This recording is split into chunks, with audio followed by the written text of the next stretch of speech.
যেই নবীর কথা আজীবন ওয়াজে শুনলেন, যেই নবীরে নামাজের তাশাহুদে বসে সালাতু সালাম পড়ে শোনার, যেই নবীর জন্য দেহের তাজা রক্ত আমরা বিলিয়ে দিতে রাজি, ওই নবীর কবরের সামনে যে যখন দাঁড়াবেন আর ভাববেন আমার আর নবীর থেকে ব্যবধান 5-6 হাত, এইখানে আমার নবী শুয়ে আছে, এইখানে আমি, আপনি কি ধৈর্য ধারণ করতে পারবেন?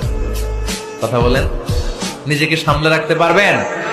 আমার নবীর কোন উম্মত প্রথম যখন উমরা করতে যায়, হজ করতে যায়, নবীর কবরের সামনে দাঁড়িয়ে নিজেকে সামলে রাখতে পারে না, চিৎকার দিয়ে কান্না আসে, চোখ দিয়ে ধা ধা করে অশ্রু ঝরে। যেই নবীর ভালোবাসা আমার হৃদয়ের মধ্যখানে, আমার নবী নাকি শোয়া আছে এই জায়গায়, এই জায়গায় আমার নবী শোয়া। সহ্য হয় না, বুক ফেটে চিৎকার আসে, কিন্তু চিৎকার দেয়া যায় না। কারণ যে আয়াতের তাফসীর আপনাদেরকে শোনাচ্ছি, এই আয়াতটা বিষ্ণু নবীর কবরের উপরে লেখা, লা তারফাউ আসওয়াতাকুম ফাওকা সাওতি